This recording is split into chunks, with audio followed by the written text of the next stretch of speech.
Okay then, you lovely lot. So keeping things lovely and simple, we're going to go through my favouriteest ever 3 carp rigs. So keeping it nice and simple, as I say, on these kind of waters. 100% my favourite carp rig in the whole wide world is fishing shallow. So that's what we're going to go through first. Then we're going to go through like a 6 metre line on a nice hard slope, and then we're going to go through margin fishings, where all the great big wobbly ones will end up, you know, later on in the session. So first things first then. We're going to go through elastic choice. Now, for me, you want to make sure that your elastic is, I'm going to say, obviously not too powerful, but then not too soft, because the whole essence of your fishing up in the water shallow tends to be when you do hook these bigger fish, these carp, they don't tend to veer off away from you like they would do if you're fishing on the bottom. They just tend to go down deep, okay? So that's why I've always opted for a 15's Dura hybrid. It's fantastic in that it'll cope with the lunges, but obviously it's enough power in it when you get it back to your top kit, couple of strips and away you go. Obviously it's beautiful here in that it's open water, there's no snags or anything like that. You might want to go a little bit heavier if you're fishing into snags, but as a rule, 15's Dura will be absolutely perfect for all your carp fishing needs. Next thing is the main line. Now you're going to want a robust main line for all obviously aspects of carp fishing, but certainly for shallow fishing, because it does take a lot of hammer, folks, I won't lie. Obviously when you're netting fish shallow, you know, the line and your floats coming over the rim of the landing net, it does take a lot of battery. There's so many innuendos here, folks. I'm not going to go. Richard's laughing, I'm not going to go. So 0.20 main line is the minimum I'd go. Sometimes I'd go 0.22, 0.24, but as a rule, if you stick to 0.20, you will not go wrong. So that's what we've got. Now, the difference between this and an F1 rig, if you like, fishing shallow, is this bit here, folks. So the distance of line you have between your pole tip and your float. For me, it must be minimum of 18 inches. I'll tend to go a little bit longer, up to 2 foot, something like that.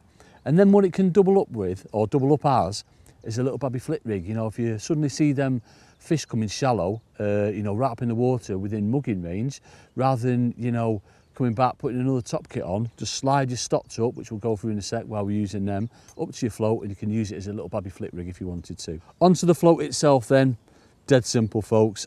Carp shallow 4x10s. Now, a lot of my carp fishing, shallow fishing, is done with 6mm pellets. 8mm for me is things like when you're on the ledger bomb or you're on a pellet wackler.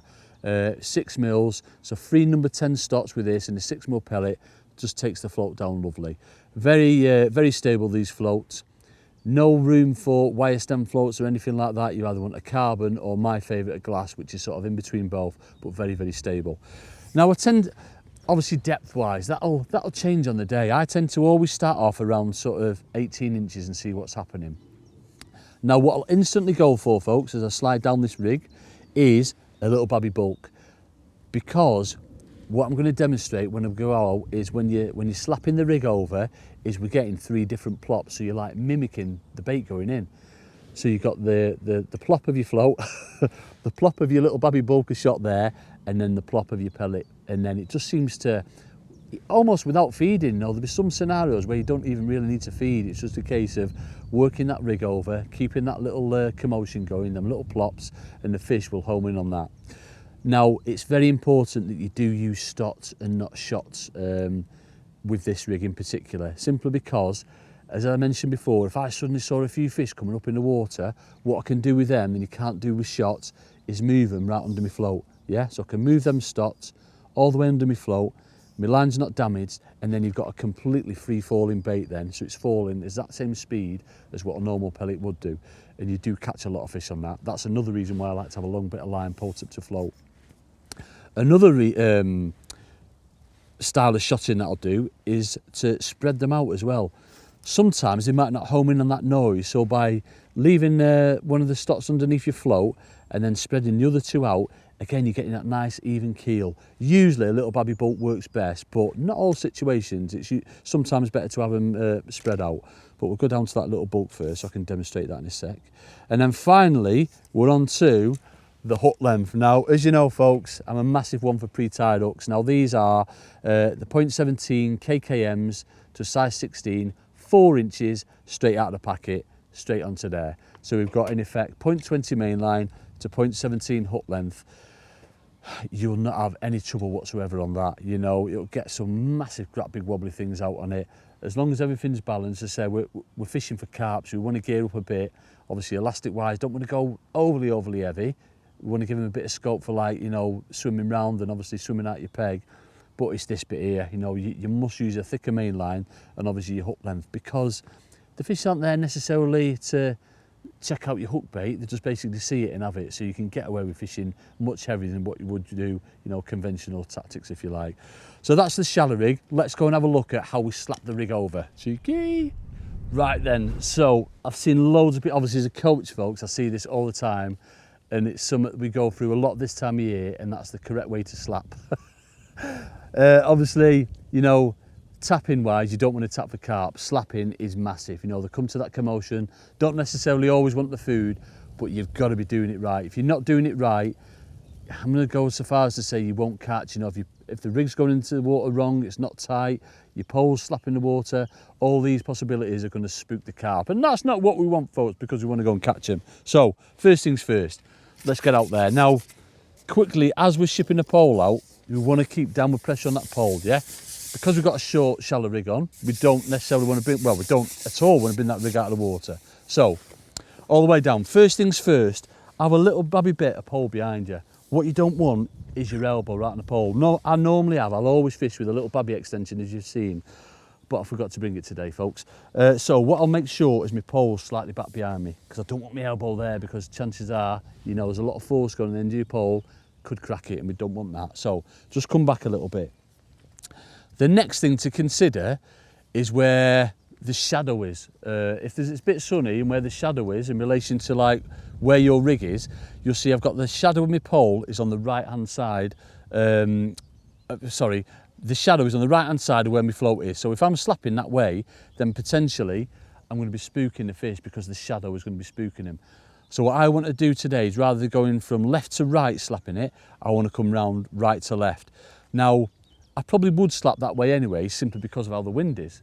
But if the wind was going that way and the shadow was on that side, I would always make sure I'm coming the opposite way to where the shadow is, because of, obviously, it will spook the fish 100%.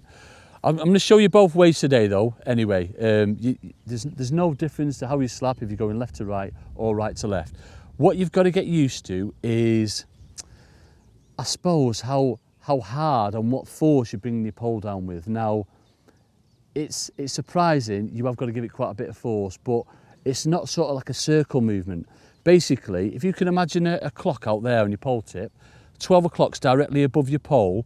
If you're going to go from left to right, you want to sort of bring your pole out at an angle of roughly like 11 o'clock, 10 to 11 o'clock if you like. So I'm bringing my pole out at an angle like that, and I'm forcing the rig down. And it'd be the exact opposite if you're coming the other way around. So if you needed to go from right to left, you'd bring your pole out at an angle of sort of like between 1 and 2 if you like, yeah? So you're coming out that way and you're forcing it down. None of this sort of like windmilling or coming right from the side or anything like that. It's basically coming up at an angle and then forcing it down. A couple of things to bear in mind though. Are you getting all that in, Richard? Yeah. A couple of things to bear in mind, and again, as a coach, I see this all the time.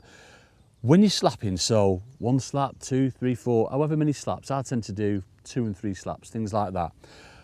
Where a lot of anglers go wrong, I'm going to do it the wrong way this time first. So when you're slapping, so we'll go for 3. 1, 2, 3, and that third slap, what happens, because you've got a lot of force on your pole, you'll see the float come back towards your pole.